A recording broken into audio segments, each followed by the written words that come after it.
is just fantastic.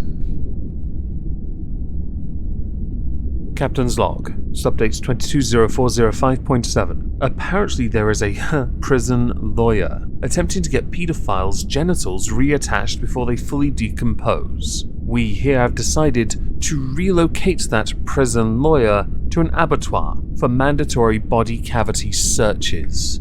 Trigger warning. James D. Clark, the perp inmate for the day, is a colossal prick, and his crimes are quite severe and deserving of a lengthy time within the ISO cubes. So consider this your fair warning, as the crimes concern an infant.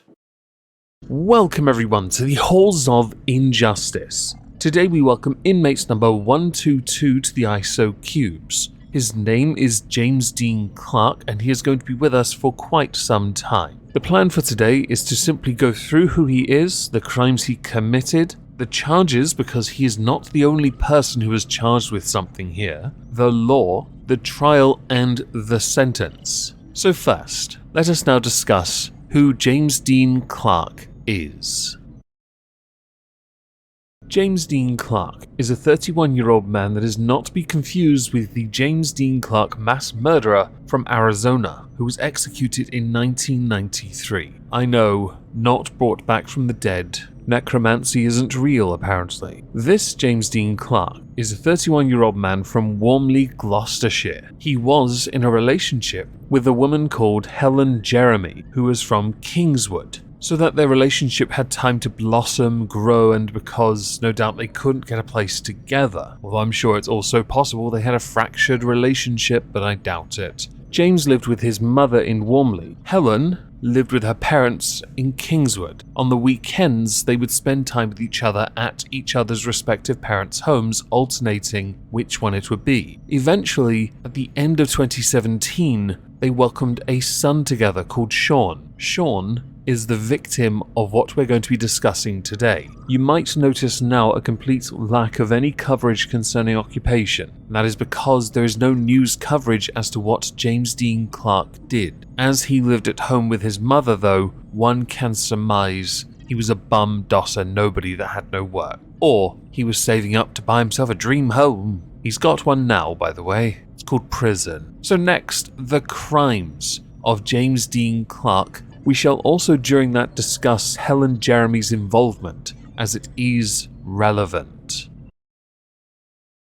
For the crimes committed by James Dean Clark, we go back to January the 11th, 2018. Helen Jeremy and Sean had gone to stay at Clark's home for the weekend. Mere hours after they had arrived, Helen Jeremy was using her phone to search on Google about babies coughing up blood, an early indicator that something was awry. She also sent her mother text messages indicating concerns for Sean's welfare because he was crying a lot, particularly when he was picked up and during feeding. On Sunday the 14th of January 2018, this is where things went wrong. James Dean Clark, because his son was making noise, had gone into his baby's room. His baby was 39 days old, for those who don't know. He had gone into that room to make his son be a bit quiet. Because holding, hugging, and being a bit patient was out of the question, he decided to shake Sean vigorously, viciously, repeatedly, and then returned him to his cot. Not long after, Helen Jeremy went to check on her son because no noise was coming from the room, to discover that her son was unresponsive. Emergency services were called, but sadly, Sean had passed away. The police immediately started an investigation. James Dean Clark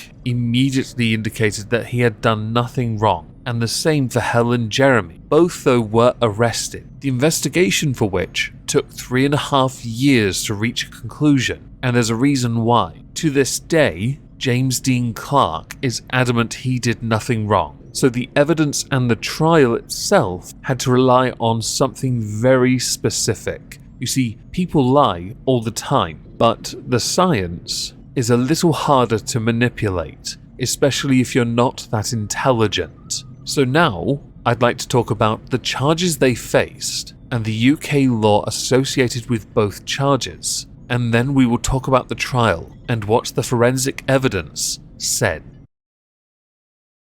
The charge that Helen Jeremy faced that got her to court was the causing or allowing a child or vulnerable adult to die or suffer serious physical harm, which is derived from the Domestic Violence, Crime and Victims Act of 2004. The offence: 1. A person, D, is guilty of an offence if A. a child or vulnerable adult, V, dies as a result of the unlawful act of a person who was a member of the same household as V and had frequent contact with him. B. D was such a person at the time of that act. C. At that time there was significant risk of physical harm being caused to V by the unlawful act of such a person, and D. Either D was the person whose act caused, or D was or ought to have been aware of the risk mentioned in paragraph C. D failed to take such steps as he could reasonably have been expected to protect V from the risk, and the act occurred in circumstances of the kind that D foresaw or ought to have foreseen. 2. The prosecution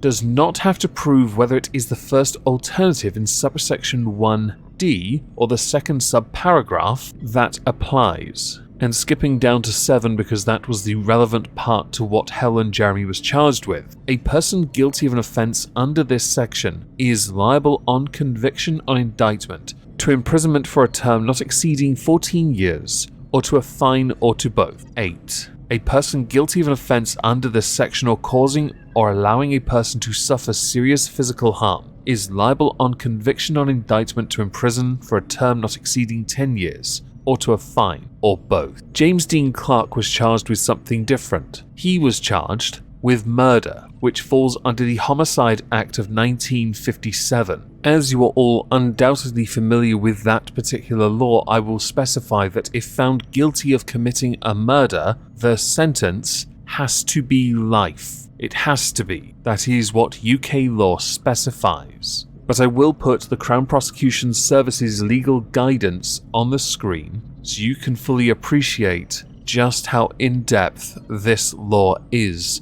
and how screwed James Dean Clark is given the context and the gravity of the situation. So next I'd like to talk about the trial, because this is where some rather interesting information came to light, courtesy of forensic analysis and questioning from the prosecution.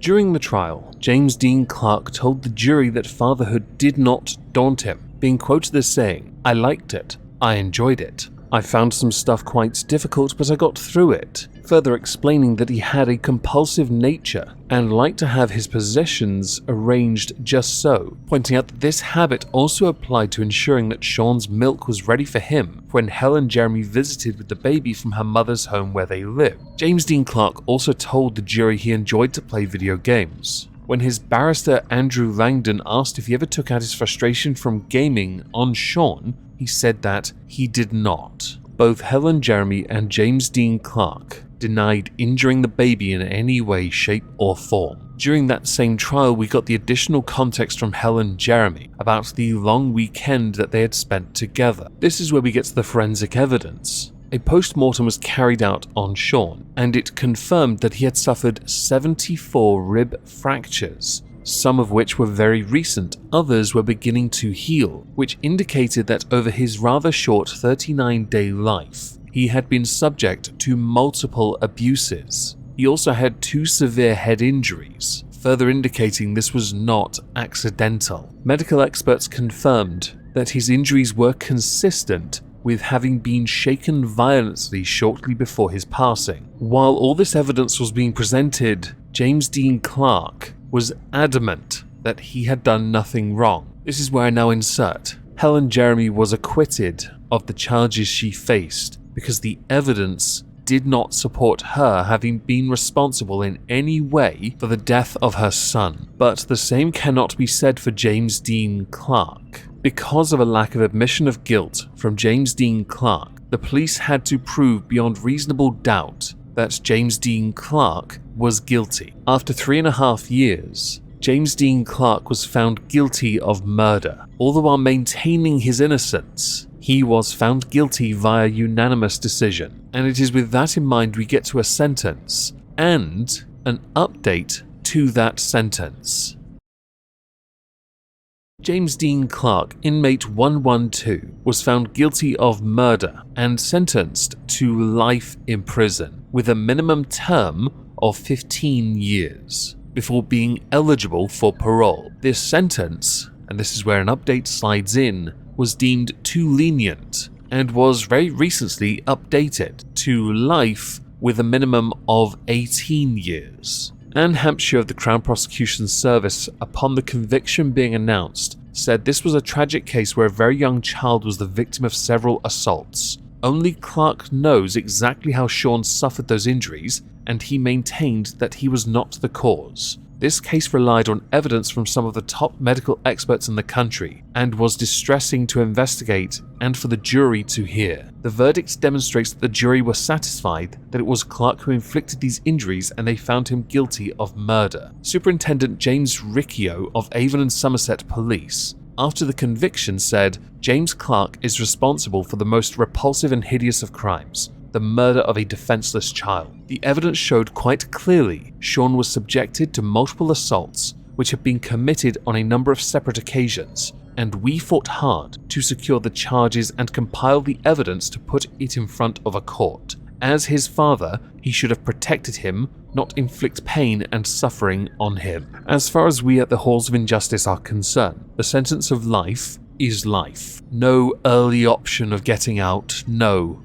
You get to spend the remainder of your years a eunuch working on a mine on Titan. Congratulations. So as we have reached the end of this video, I would love to know what you all think. Please do let me know in the comments down below. And while I fully respect that this is quite a harrowing subject, please consider smashing the like as it really helps this channel. Thank you.